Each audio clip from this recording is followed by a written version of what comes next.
Okay, so, and I am still on. You can hear me on this side, on the recording side? Awesomeness.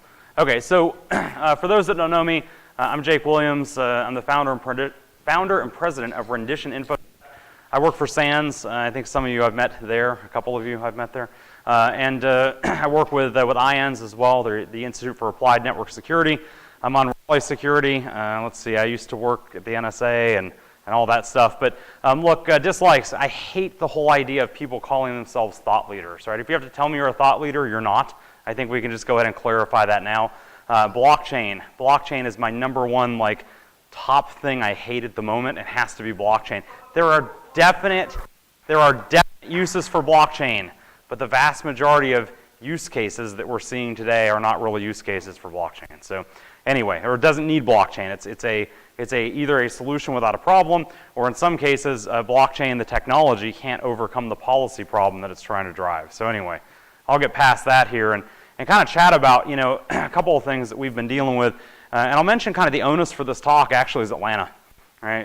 It's Atlanta and some of the other stuff that we've been dealing with, but I'm looking at the Atlanta ransomware event, and I believe the accounting right now is up to $17 million for the Atlanta ransomware event. Now, I want to walk through why that's garbage, right? I mean, for lots of reasons, right? But I want to talk about, and I'm not going to pick on the city of Atlanta. I want to be clear about this. It's the one and only time, well, probably not the only time, but I don't have dedicated slides to, you know, rip the city government and talk bad about them. I mean, we certainly could. We could do a whole presentation on that and how the response was poor and a lot of that. But again, you know, for me, I want to spend a little bit more time instead talking about the overall problem that we're seeing in the field so that it's not just about the city of Atlanta, right? Because I don't want you to walk away here thinking that, well, if we just fix that one dumb government in Podunk, Georgia, or whatever. Wait, never mind. So if we just fix that one government, everything's going to be okay. It's not. We do a ton of incident response at Rendition, and the things that we're seeing the city of Atlanta try to pull off with inflating their costs, we're seeing other people do. We see people inflate and deflate costs. So, you know, we talked about this problem a little bit, and as I was chatting with other folks, a couple of the principals at Rendition, about how do we deal with this, right? What are we, you know, how would we tackle this kind of problem? We all had horror stories. Right? We're like, hey, remember that incident we worked where they tried to claim X, or we'll walk through a couple of those stories because those are pretty cool, but where they tried to claim a particular cost as part of the breach, and so or part of the incident cost, incident response costs, and so we want to kind of walk through some of those, and we came up with basically came down to a more central point. It's not just about, it's really not just about the problem of incident response cost reporting in the first place. It really comes down to data. Right? And unfortunately, we have a couple of problems in InfoSec today, right? More general problems. I'm going to talk about those first. Is InfoSec a science or a religion? Yes, exactly, right? Yes. And I want to introduce, after that, I'm going to talk about the problem a little bit.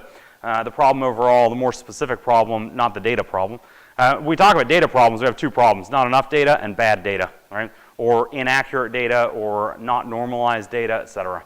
So I want to talk about some case studies in ridiculous breach costs, talk about the framework overall, kind of some of the commandments of the framework, if you will. I'll talk about using the framework to report the breach costs, and then I'll close with a quick call to action, ways that you can help solve some of our data problems in InfoSec, and ways that you can use this framework at least for incident response. So I want to talk about the science or religion question. Which one are we anyway? All right, now when I talk to people consistently, particularly if you come to the good old Augusta University, who we appreciate for the what now? Is this our sixth year? I can't remember. So, six? Five. For the fifth year in a row, Augusta University has hosted us, and you know, BSidesAugusta, and I cannot thank them enough for this. This is a phenomenal space. It's great that they're you know, they're trying to be part of the community here. If you go to them and you ask them about InfoSec, they'll tell you science, 100% science. Every one of the courses that they teach in their cybersecurity curriculum is a science course, right? And then I have to step back and I have to ask, where'd you get your data? Right, that you're teaching in these science courses, because I look at, you know, chemistry and mathematics. I guess math is, we call math a science now. I'll go with that. Right, chemistry, biology, physics, etc. All that's based on data. Right, and the InfoSec stuff that we're dealing with is unfortunately in many cases not based on data, despite what some of your professors and some of your mentors, right, are going to tell you. And so I like to first step back and ask, what is a religion in the first place? And I like some of these notes here. You know, religion, it's a personal set or institutionalized system of attitudes, beliefs, and practices. Well, I like this. This sounds a lot like InfoSec to me. If I think about the SANS, well, it's not SANS now, it's been handed over to the Center for Internet Security, CIS. If I think about the CIS 20 critical security controls, how many of those are evidence-based? The number is significantly less than 20. It may not be 0. There are some folks that can argue that the number is non-zero, but it is not 20. And yet they are the 20 critical security controls. And we kind of stand by these. And in our practice at Rendition, we recommend people use them. But then I have to ask, is that based on data or is that based on religion? Right? And I love this here, right? That institutionalized system of beliefs and practices. And I like here when Merriam-Webster asked us to go use religion in a sentence. And these are, I didn't even have to make these up. I didn't have to dig deep. Right? It was hockey as a religion in Canada. And politics are religion to somebody, right? You know, it's again this system of beliefs that we hold to be true. And again, when we talk about religion in the more generic sense, right, where a lot of us are going to go to church tomorrow on Sunday, right? We talk about there. It's not based on fact. Now I know lots of people say, well, it's a fact for me, but let's be fair. It's faith is what we're talking about, right? It's faith as a belief in something without the actual scientific evidence to back it. Right? And again, I will argue that InfoSec, and in particular when we talk about incident response, we're seeing a whole lot of that. Now, on the red team side, the red team, that's not faith, right? I mean, they have faith they're going to get root, right? But separately, right? They have a system of techniques that they're going to use. We all know about the cyber kill chain, right? And the deterministic phases that one walks through to go through the cyber kill. Look, they're experts at this, and they know how to do that. And that for them is largely science, right? There's not a you can really, and red teamers, I apologize, man, if I offend anybody in here, if there are any of you in here, it's a flowchart job, and it's an easy job compared to defense.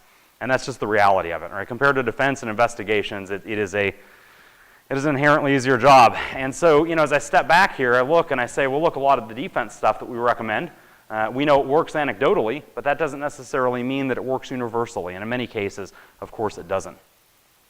And so I use this as an example. I like to ask people, will multi-factor authentication stop breaches? And is it cost effective? Can I go to management and cost justify the deployment of multi-factor authentication? Now, before you answer this question, I want you to know that my company is a Duo partner.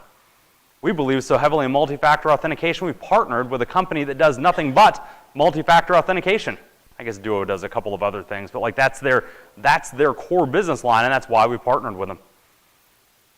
And I have to tell you, when I start looking at the arguments here and I have to go to management and make this justification, I have to tell them, a lot of your peers have multi-factor authentication, MFA. Your peers are using this. You should be too.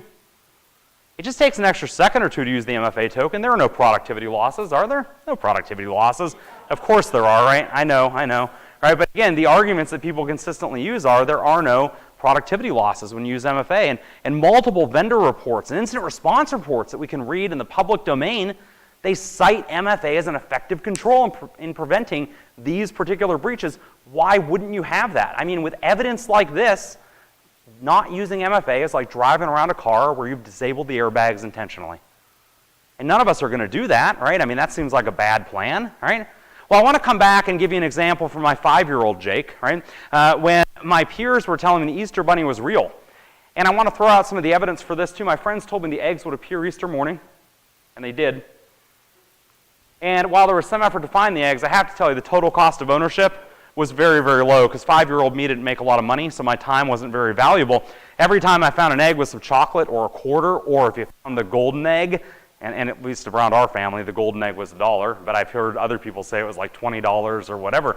Again, doesn't matter what it was, I was making so little at the time that my return on investment was huge, right? My total cost of ownership for Easter Bunny belief was very, very low, right?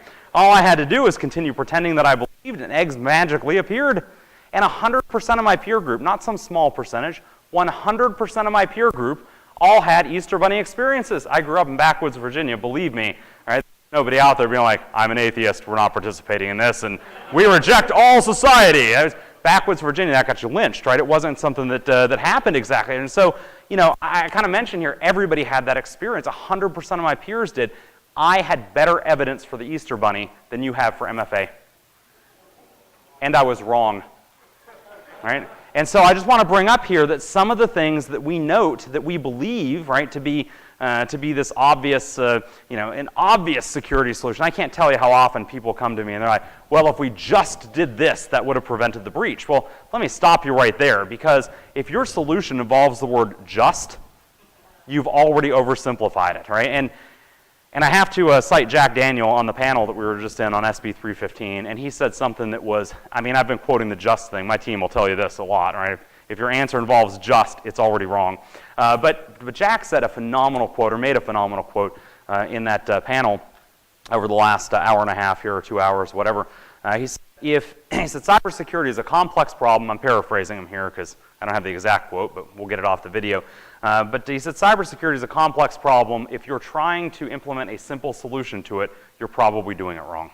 And I love that, right? That gets to the heart of so many of our solutions, right, that we come up with. So again, I want to throw out here, I had better evidence for the Easter Bunny than we have for a lot of the things we prescribe as surefire solutions that everybody should be doing. We like to call these best practices, by the way, right? But again, we don't have a lot of data to back these up, right?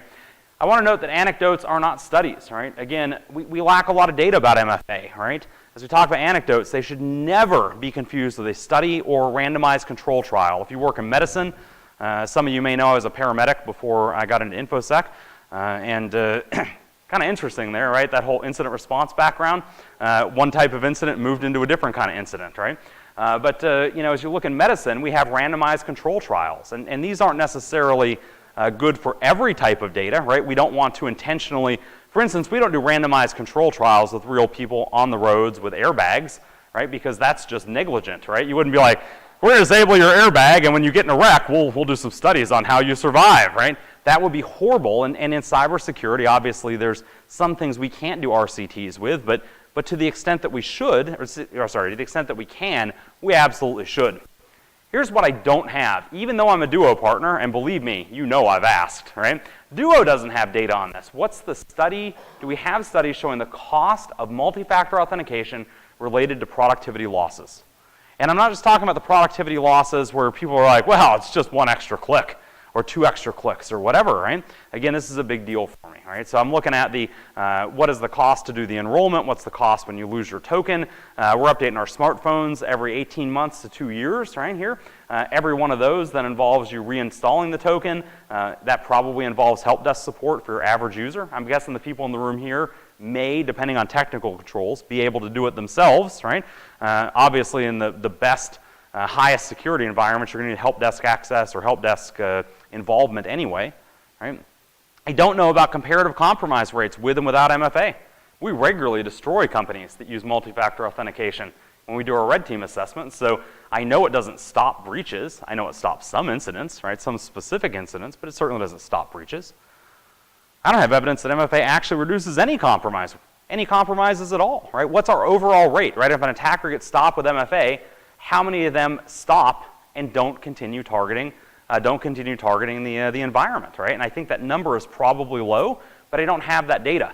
I'm positive that we can get that data by working together. Now, I know we're going to talk about incident response costing, but again, I want to start the bigger problem of, right, my incident response costing is a or incident response accounting is a very specific example of a problem that can be solved with data and InfoSec, right? And again, I wanted to come back to the broader problem that we suck at data. We're a religion. I mean, I'll tell you my conclusion, right, after looking at a lot of our problems is InfoSec is a religion, right? Now, I'm not saying that makes any of what we have wrong. It doesn't make our best practices any less best, right? Or doesn't mean we shouldn't use them. But we should be very clear when we communicate with management about what is it that we're actually dealing with here. Is this data or is this anecdotes, right? And so, again, I'll mention here, help participate or help generate data by participating in studies and surveys, right? This can be literally as easy as going on Twitter. I run probably half a dozen Twitter polls a week, and SANS runs surveys. The Verizon DBIR, you can partner with them to submit data semi-anonymously. Here's the big one for you: when you don't have data, freaking admit it. I'm so sick. I'm so sick of people coming up and going like, "Well, we know that." Do you really know it, or do you think it? Do you have a strong belief in it, right? Because those are two very different things. And look, we lose credibility in the field. We hurt the field overall, the profession overall, and we pretend to have data that we don't. And Colin Powell said it best. I mean, I have to steal this from Colin Powell. He said, "Tell me what you know, then tell me what you don't know. This is what we suck at in InfoSec, by the way. He says, only then are you allowed to tell me what you think. Imagine if we started off some of our best practices discussions this way, where we said, hey, I don't really know anything. We know very little, right? Here's a couple of anecdotes, but let me tell you what we don't know. We don't have any good data on control studies and any of that, but we think these following actions are going to help you out. Now look, I think that puts us in a much worse position to try to suggest remediation steps and all that stuff with management, and that's why most of us don't do it. But let's be very clear, we are being dishonest, right? The majority of, as we look at, let's say, manufacturing safety, for instance, they have numbers around, they have data around that. And so when we go in and we present our findings side by side and say, this will help, right? Management, without knowing that we're lying to them, assumes, lying, being dishonest, whatever you want to say there, without them knowing that, right, they then assume that we're using basically the same reporting standards, right? We're actually reporting data. When you look at somebody who's trying to implement a safety control in manufacturing, if they don't have data behind it, they tell you, like, we think this is going to be effective, here's why we think it's going to be effective. If they don't have data, though, they tell them. We don't, right? And so again, this kind of forms one of the bigger problems that we deal with. So as you get into abracadabra, we want to talk about, does this even solve a problem with breach reporting? What is it, right? Well, look, breaches are occurring at a ridiculous pace. I don't have to tell anybody in the room that. We know every week my data gets compromised by somebody else. I'm not talking about every week there's a new breach in the news. It feels like every week I'm getting another email where it's like, sorry, we lost your data. Organizational leadership struggles to budget for incidents.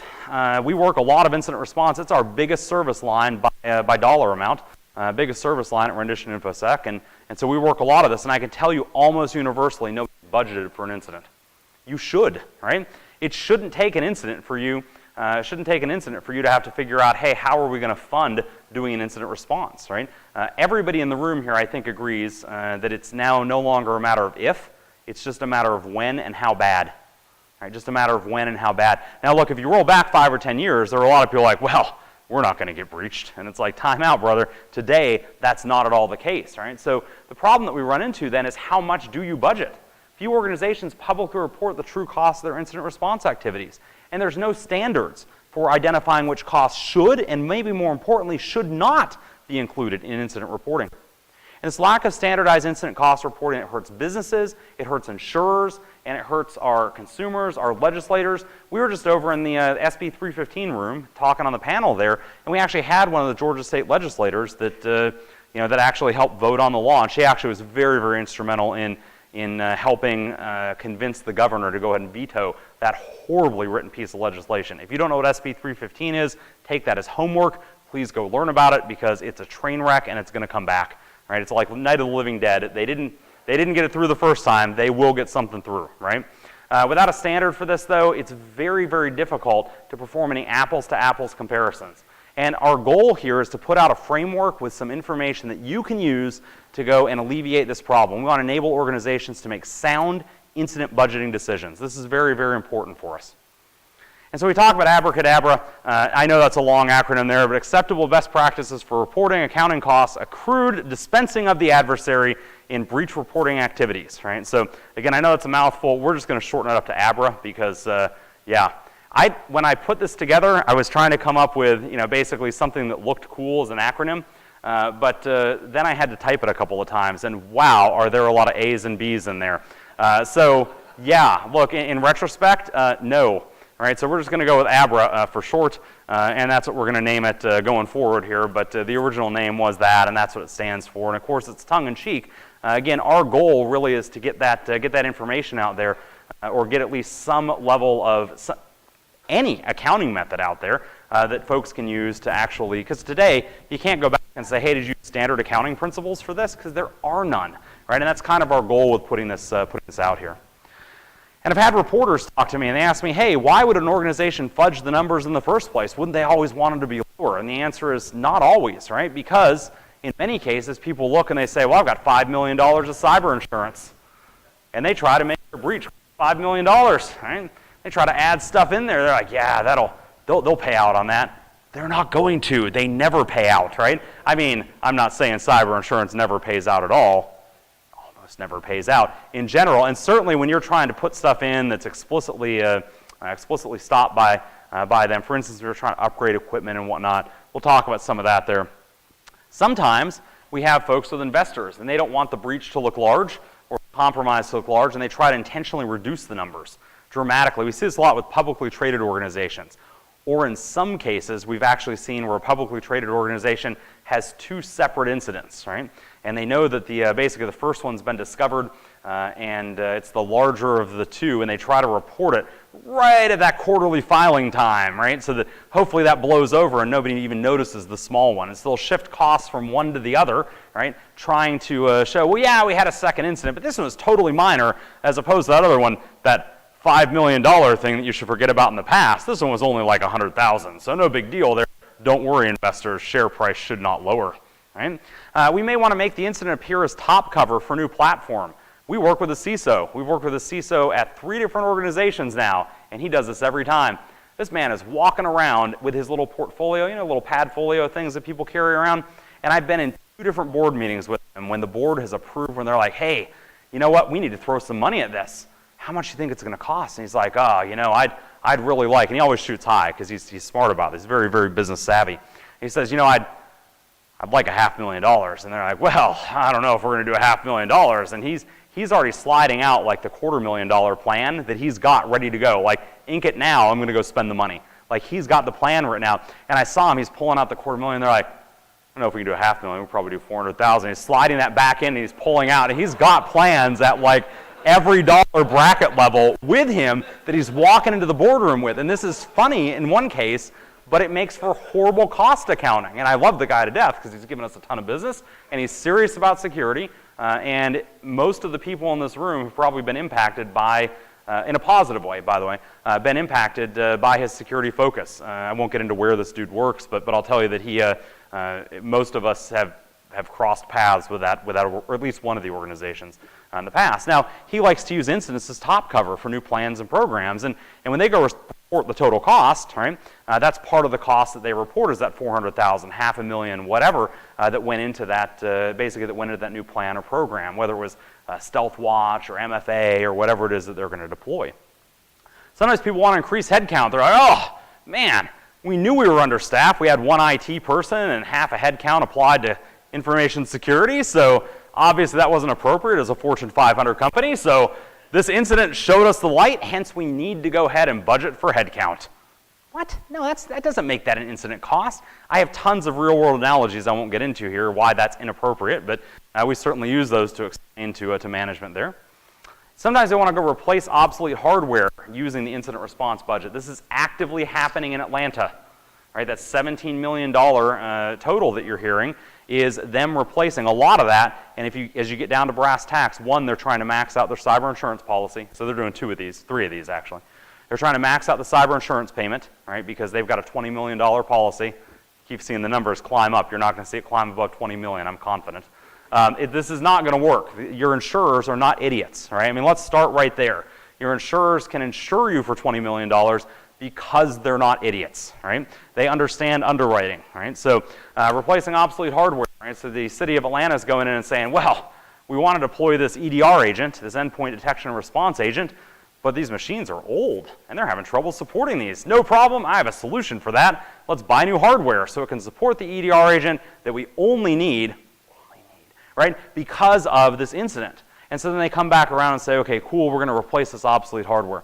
This one's my favorite. This is where they finally decide to hire a CISO, and they put that cost into the incident response. And I'm mind blown. Now, from a legal side, your lawyers will often step back and be like, yeah, that works. Now, lawyers are very familiar with a term called proximate cause, not approximate, proximate. Drop the A off the front. Proximate cause basically means if but for this event, right, this thing wouldn't have happened. A great example of this is, let's say I push somebody out into traffic, or actually that's a bad example because that paints me as the bad guy. Let's say that we're working at the office and I accidentally spill a drink, and unfortunately I spill it on Bryce over there, and Bryce then says, "Oh, I got to go change my clothes because I'm not going to sit in wet pants all day." All right, and Bryce walks out into the parking lot and gets struck by a vehicle in the parking lot. Right? Now, obviously, unless I'm like Rain Man or some kind of other, looking at, I'm trying to think of like who else movie-wise can do this, right? But I can't figure out butterfly effect, right, kind of thing. I can't spill a drink on Bryce and be like, I'm going to murder Bryce by spilling a drink on his pants, right? I can't do that, right? But a lawyer is going to argue that the proximate cause of Bryce being in the parking lot in the first place, or may argue, right, is me spilling the drink on Bryce. And had I not been negligent, right, had I had a spill-proof lid, none of this would have happened, and Bryce wouldn't have been hospitalized and injured, right, or maybe killed or whatever. Who knows? But the CISO thing, your lawyers, before you think, man, why isn't somebody stopping this? Because your lawyers are familiar with that legal theory, and they use it all the time in civil lawsuits, right? In fact, if you look at any of your breach-related lawsuits, you almost always see the words proximate cause basically inside of the lawsuit. There, you don't have to say this is the 100% the reason this happened.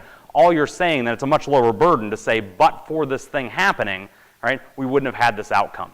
And so this whole hiring a CISO thing, this works really, really well along this proximate cause angle, right? Because we say, but for this breach occurring, we didn't have a CISO before. Now we had an incident. We realized we needed a CISO because of the incident, so we hired one. So it makes sense to make it part of the incident response reporting costs. And I think most of us can agree, no, it doesn't, but legally maybe that sounds like it makes sense, right? So I want to poll the audience on a couple of these here, right? And I'll ask for show of hands and just commit one way or the other, right? I'm going to mention here notification and credit monitoring costs, right? So an organization that processes PII data and some credit cards, they're compromised. It's believed the attacker stole the customer information from one of their databases. Database stolen, it's not a master customer database. Not all customers are there. And the mailing address not present in the database, right? Now, we're ultimately going to have to go out and do something here. The org is going to incur costs identifying the mailing addresses of all the impacted customers. And then the org is going to have to mail the customers notifications. They're going to have to contract a call center, right, because there's always an 800 number for you to call. And they're going to have to provide credit monitoring services to you, right, under most state laws today. Does this get included in the cost of the incident? How many folks say yes by show of hands?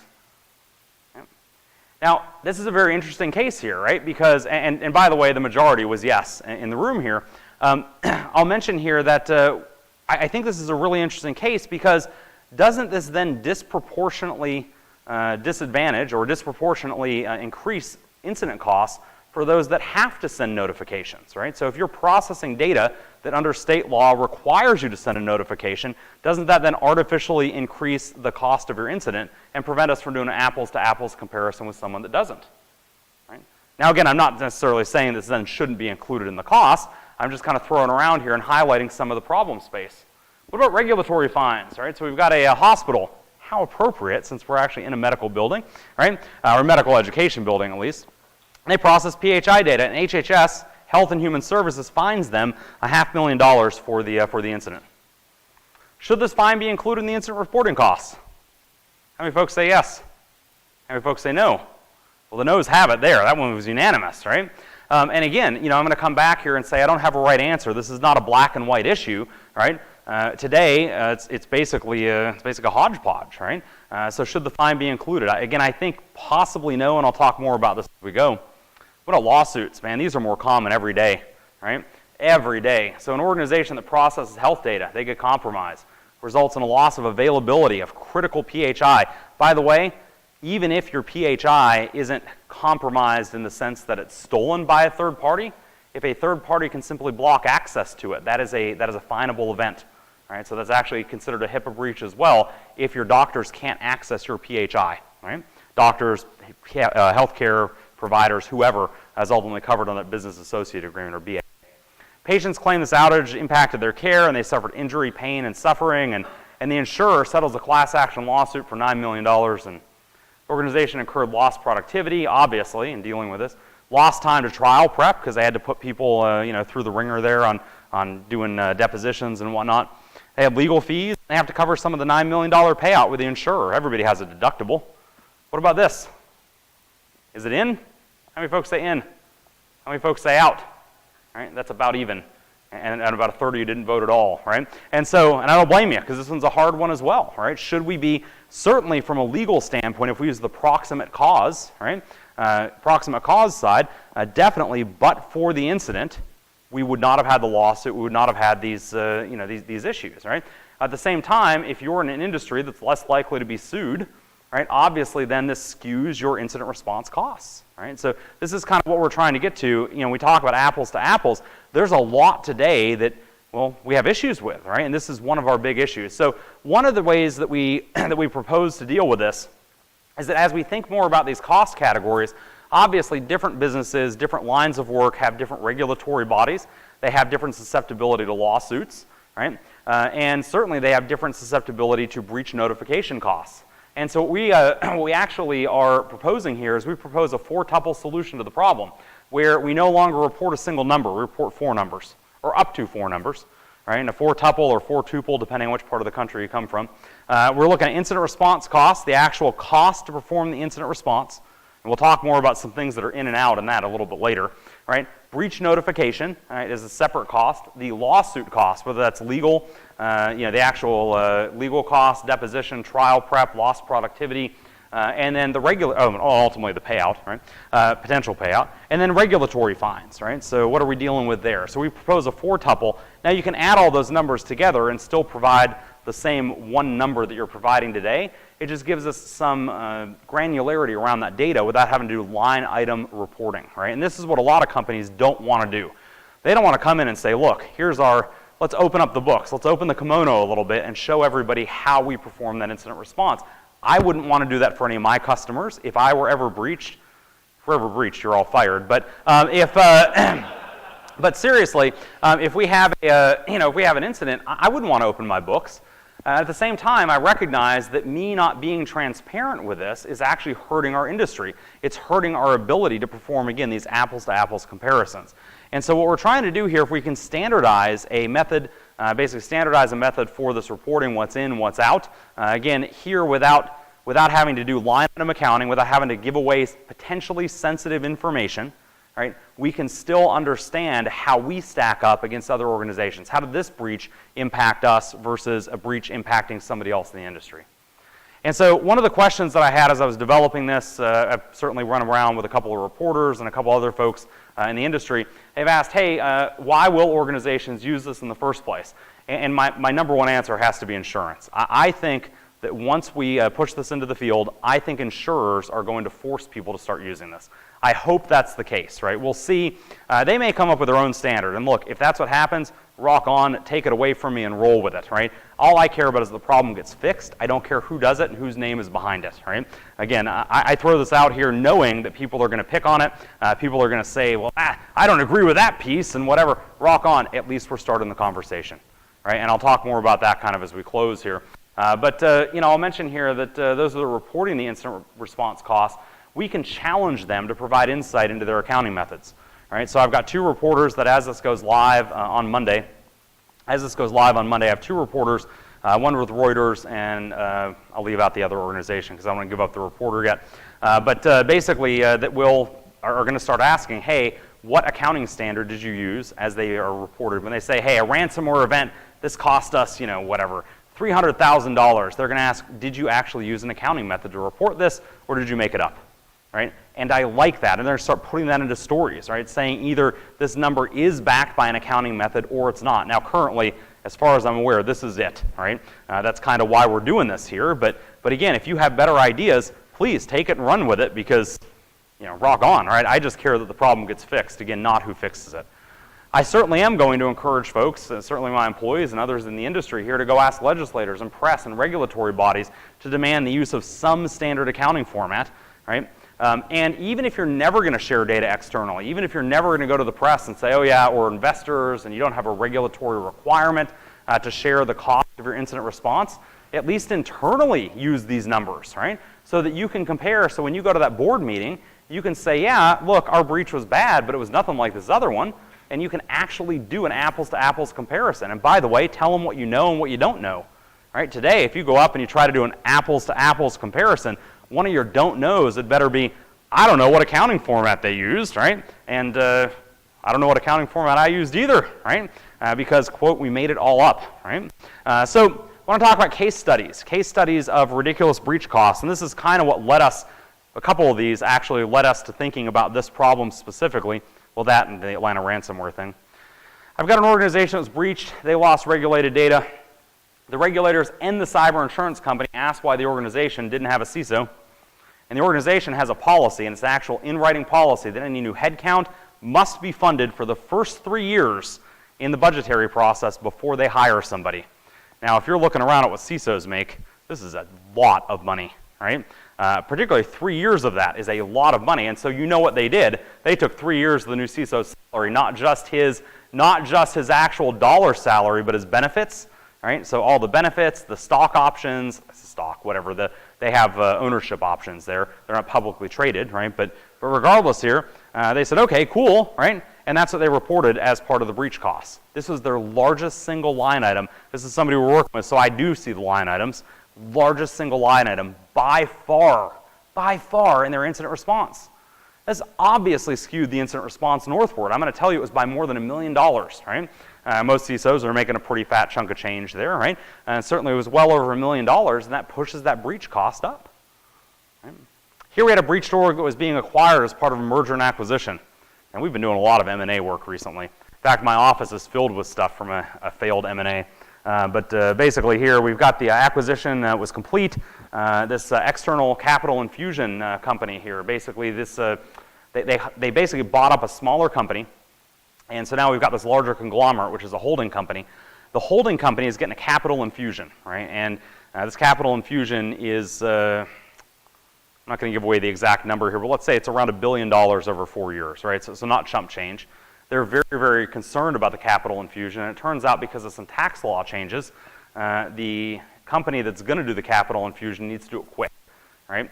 They have to do it sooner than later, which means the incident response has to wrap up very, very quickly, right? Now, this is an external factor here that obviously has nothing to do with the complexity of the incident. If we're measuring incident response costs, what we should be comparing here, if we're doing apples-to-apples comparisons, is how involved was the actual response, and that should actually tell us something about how involved were the actual attackers, how sophisticated were the attackers, how much anti-forensics did they use. We should be able to tell something from these numbers. If we can't, then we shouldn't care that the numbers are even being published. We should stop asking for them, right? We shouldn't even be tracking them internally if we don't care, right? Clearly we do, right? I'm obviously not advocating for that, but they needed to get this done quickly because of the tax law changes, and so what they did is they put a private charter jet on standby for 3 weeks to fly hard drives and equipment back and forth from the compromised site to the forensics lab. Now, I don't know if you've looked at chartering a Gulfstream for weeks at a time, but I'm going to go ahead and tell you it ain't cheap, right? But if you need something there faster than FedEx, right, obviously there's a way to do it, right? If priority overnight is not fast enough for you, there's priority by G6, right? And so now I have to step back and say, is this sane? Is this something that helps us understand the cost of the incident, right? Now, the reason I'm telling you some of these ridiculous stories is that, you know, again, without having seen these firsthand, right, I would never look at a number like Atlanta's $17 million and wonder, and by the way, none of these are Atlanta. None of these stories I'm telling you are Atlanta. But I have to wonder then, without seeing that, what's in the $17 million? Based on all the craziness that I've seen before, now I'm kind of like, okay, well, what am I not seeing? So here I got an org hit with ransomware. Database for the document management system got encrypted, right? This is a really, really interesting one. It turns out the CTO has been unhappy with the existing document management system for some time. Yes, and you all know where this is going, right? And so, oh man, I left the charter jet in there. Well, anyway, let me leave that out. Love the whole copy-paste slide thing as we were building the story out there. There's probably one somewhere else where it's like, and the CTO replaced the document management system. Yay, slides. Anyway, so CTO then replaced the document management system for nearly $500,000 and included that in there. And so this is a capital improvement that they made, right, where they did a lift and shift, where they ripped out one system, put a different system in place, and they were like, yeah, that clearly, I mean, and from a legal standpoint, I want to come back to this, as ridiculous as this is, but for the incident that took the existing document management system offline, they would not yet have made that change, right? In Atlanta's case, but for the ransomware that finally made them come into the 21st century and deploy EDR on their systems, right? They wouldn't have needed more powerful systems to run day-to-day ops along with the EDR software, right? So again, from a legal standpoint, this might actually pass muster, right, from a common sense standpoint, from a does this help us understand the numbers? Because now I've got $500,000 jammed in here, right? Jammed into my incident response cost that has nothing to do with the incident, right? So I want to look at number 4 here. We've got an org compromised by a Struts vulnerability, and this was not Equifax before you guess, because I can't say Struts today without somebody like, Equifax, right? Anyway, so the org decided that they don't want to rely on any Java frameworks. Now, I got to tell you, I don't actually disagree with this. I think Java is a lot like the Hindenburg, right? Airship travel largely stopped. We had safe airships, right? And even the Hindenburg at the time was known to not be a safe airship, but you can't get people on safe airships. And the reason for that is because they all saw that movie reel, right? Even back in the 1910s here, right? They all saw the movie reel of people burning up in the Hindenburg, and they're like, nope, not me. Take my toys, I'm going home. I'll find a different way to fly, right? And other people are like, no, it's safe. This one's safer. And this reminds me a lot of Java, where they're like, hey, don't worry about all the stuff you saw before. This Java's better, right? And consistently, we're finding out people are still crashing and burning with it. Anyway, the org decides that they don't want to use Java anymore, and they say, hey, this is unacceptable risk. I'm all about the whole risk modeling thing and threat modeling. I like this. The org decided to go refactor the application and modernize it and rewrite it using the Rails framework. And I won't get into security issues with Rails, but that's a whole separate topic for another time. It's not necessarily better. Okay, it actually is better because the alternative was Java. But the cost for refactoring the application, deploying it, and this is the one that blew me away, training the staff on the new workflow. Mind blown, right? This is a big organization, and they had thousands of staff that they trained on the new workflow in like 16-hour, like 2-day sessions on how to use the new system internally. Right? This is a core piece of their business. And they trained thousands of staff on this and counted all of that lost productivity time as part of the incident response. Now, you got to step back then and say, and this is why the reason I'm telling you this is say when you see these numbers in the press, they are absolutely meaningless today, right? If I came in and I offered this fine gentleman up front, I don't know your name or anything. What's your name? Ram. If I came in and offered Ram, are you looking for a job? Not really, but for the right amount of money, you'd come work for me, right? I mean, there's got to be, everybody's got a number, right? And if I came in and I told you that I'd give you 3 million flimflarks to come over and work with me today, would you? Flimflarks. No, right? Exactly, right? So 3 million flimflarks, right? I mean, you wouldn't. And why? Because we don't know what a flimflark is, right? So if on the other hand I said, I'll give you $3 million asterisk on the back side there to come work for me, $3 million a year, subject to certain terms and conditions. Are you good? Do we have a deal? We've got a deal.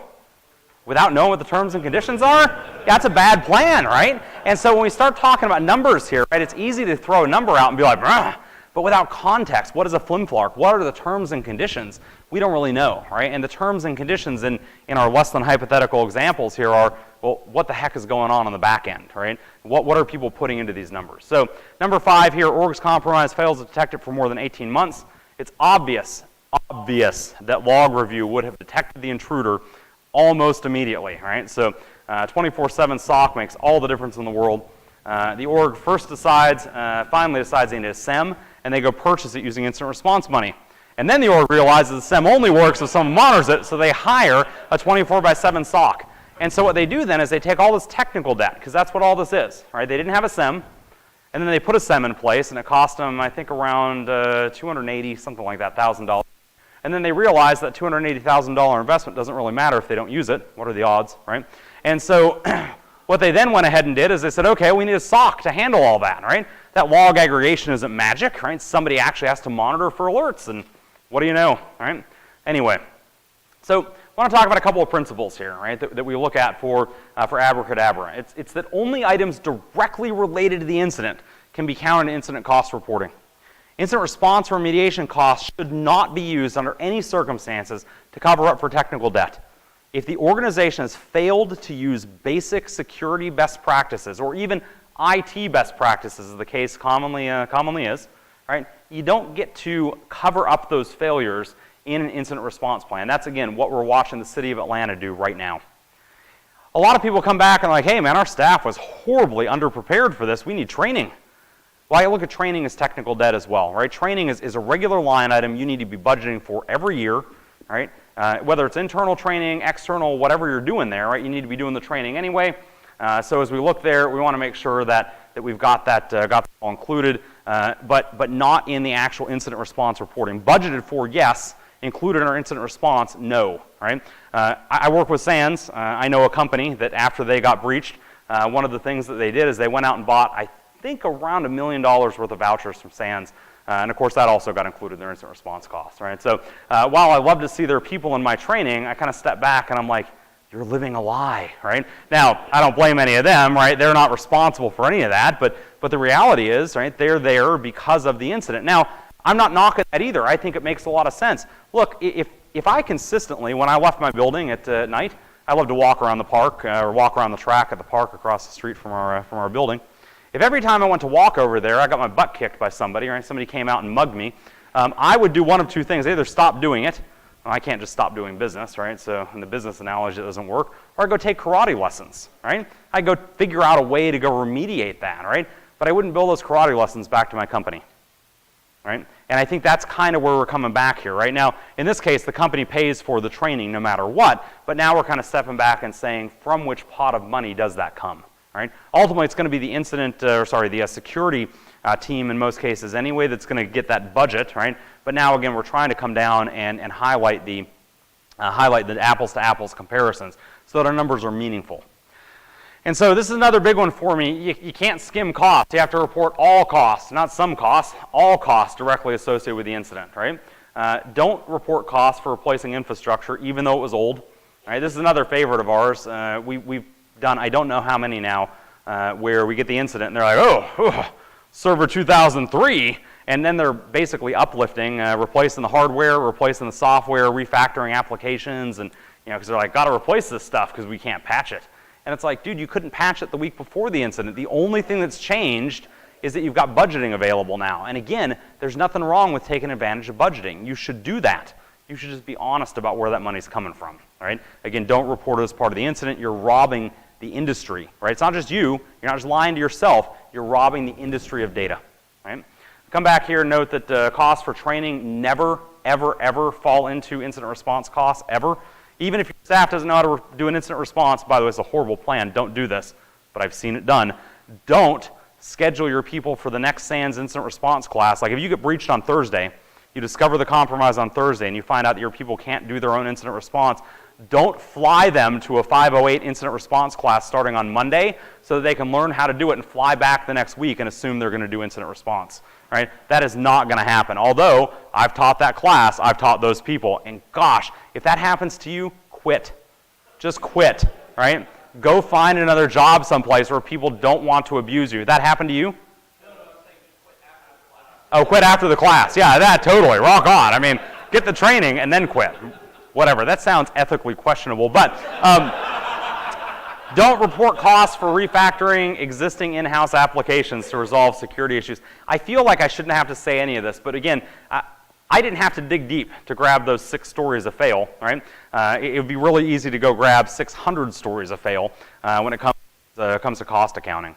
Penetration tests. Oh my gosh, we'd love to do red team work. We love it, and we love to do pen test work, but you don't get to count those costs either, right? Now I know during an incident, and by the way, this is actually a best practice that I don't have good data for, right? If you get breached, if you get hit, right, somebody compromises you and they steal your data, you definitely had an unresolved security hole. And if you didn't know about that from a previous pen test, perhaps because you've never had one, then it makes sense that someone should look for other holes in your infrastructure, right? This is, I love to use the skin cancer analogy. Again, I mentioned I'm a paramedic, definitely had some medical training back in the day, and if you ever get diagnosed with skin cancer, right, I'm just going to tell you, it is a very interesting doctor's visit, right? You get to go in and drop trowel and go completely naked, and they look at every fold of skin everywhere in your body, right? They're looking all over the place. They're making sure, because skin cancer is tough to eradicate, like attackers, and our bodies are amazingly complex, and the skin is the largest organ in the body and all that stuff, and they will go fold by fold, including the ones you would prefer not to expose, looking for other evidence of skin cancer. You should get a pen test, right? You shouldn't call it part of your breach response, part of your incident response, right? This is good practice, right? Likewise, the doctors don't put that exam under their bill for chemotherapy because, again, that's not providing good data back to our insurers. Now, doctors do all kinds of other nasty stuff with cost accounting we're not getting into, but meh. Anyway, so let's talk about the incident cost breakdown. What's acceptable, what's not? Talk about forensic media costs. All right, this is a great example here. We're actually dealing with this. Somebody dropped a tractor trailer up to our office a couple of weeks ago and dropped off a data center. And I so wish I was making that up, but I'm totally not. They apparently had an incident, and they basically, a company that acquired them said, we don't need to investigate that. And so they went ahead and replaced all the equipment. This equipment was still under lease, the old equipment, and sitting in a warehouse someplace. And so they just came and dropped it off, and they're like, hey, good luck with that. They're like, hey, do you have IT people? They're like, yeah, we did, but we weren't really happy with this, so we fired them. Do you have network maps? And they're like, yeah, I think so. They're around like 150 or 200 VMs. I'm not really sure, running on these computing servers. And I'm like, are you kidding me? Right? So we've got all these SAN units now. Right? We've got a bunch of SAN storage area network units sitting around. Now I have to kind of step back and say, how much media are we really going to buy for this incident response? Now, if I just need to capture a couple of machines, that totally makes sense, right? If, on the other hand, you have this weird one-off scenario, I'm confident that I can work my entire career and I will never have somebody back up to my office with an 18-wheeler again and drop off a data center. I'm confident that's never going to happen again. If it does, I quit. So I own the company and I quit. Look, vast majority of cases, I shouldn't be going and buying storage area network appliances so I can mirror the SAN from one to the other to do the data analysis. I think that's it's a fundamentally bad plan, right? Well, from a data preservation standpoint, it's an awesome plan. And if you're thinking, I'd like more storage area network appliances, it's a great plan to go and jam some hardware upgrades into your incident response costs, right? So here's a spot where even something simple like forensic media, right, the media we need to preserve data, right, because I'm certainly not going to one-off image drives because there are hundreds and hundreds of hard drives in these SAN arrays. I'm not going to image those off one at a time and then be like, well, let's hope we can rebuild that RAID in software. That's not going to happen. That's just bad, right? So again, even something as simple as are forensic media costs in or out is a tough problem. I'll go ahead and say that I think the reason nobody's tackled this before is because it's a tough problem. What about a SEM? It's hard to investigate an incident without a SEM. We know this, right? We do a lot of incident response frequently, and this will not surprise you. Many compromised organizations don't have a SEM to correlate logs. I think there's a strong correlation here, not a causation necessarily. There's a strong correlation here. What about a SEM deployment? Should we include that as part of the incident costs? Right? Yeah, if it's used to help determine the scope of the incident, probably yes, maybe yes, right? What if we just try to deploy it temporarily? This one? No? Okay, there you go. Yeah, there you go. So what if we just need to deploy it temporarily, right? So this is kind of where I draw the line. If it's just being used to go in and do a data analysis for the incident, we can do a drop box, not drop box the company, but drop a box in place and work with a little less horsepower. I think those costs are appropriate for the incident. I don't think a long-term $500,000 SEM deployment with lots of pro-serve hours and all kinds of, I don't think that's appropriate, right? So again, these are all questions that we as a community need to answer. That's part of what the ABRACADABRA framework is trying to start. What about temporary EDR installations? This one's another really interesting one here. The organization doesn't have endpoint detection and response, so they're having a hard time getting visibility into their endpoints. What do you do now, right? Now, clearly the answer is let's go deploy some EDR, right? But do you buy full-year licenses, 5-year licenses, 90-day licenses, right? Do you gravitate to an EDR that specifically works with or is designed for this type of temporary installation for incident response? And so again, as we start looking at some of these costs, this is some stuff I just want to highlight as, you know, part of the why this is a hard problem, I guess. And so I'll throw out here a call to action finally. I'll mention here, first off, consider submitting your own breach horror stories. I think the more, look, even without naming, I think there's a lot of shaming that goes in here, right? As this video goes online and people are laughing about this, the next time that, you know, because everybody laughed about the CISO example, the next time that somebody tries to pull that stunt, pull those shenanigans, right? And then you pull up the YouTube video and you're like, dude, here's a room full of security professionals laughing at you, laughing at this idea. I think that's a powerful deterrent. I think it's a seriously powerful deterrent. So I suggest submitting your own breach horror stories. Share those. Right now, again, don't compromise an NDA. Don't do anything that's going to cause you to lose your job or get sued, right? But in the abstract, talk about some of this stuff, right? As you review the framework, if you come in and take a look at the framework, you think we've missed something, let me know what you think for sure. If you have questions about a specific cost or whatever, submit them over here. We'll try and get you an answer back in 5 working days. Basically, is it appropriate to use this or report this as a particular cost? Good to go. Call to action, number 2 here, I'll mention that if you have an incident, use some accounting framework, right? Again, we were unable to find anything other than this, which is why this is a thing now. But if some other accounting framework exists or you build a different one or whatever, use it. When you hear about an incident in the media where the costs are reported, just ask.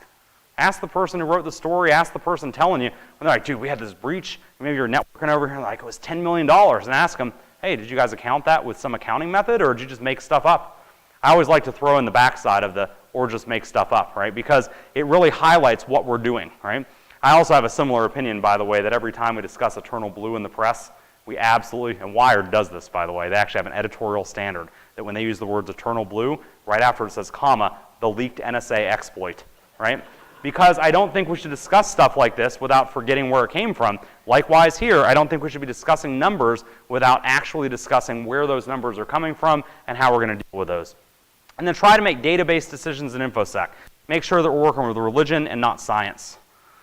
So if you want to help with this, we're going to publish this shortly after the presentation here. I'll get up and throw the web page up there or activate the web page there. And you can download what we have for the framework so far.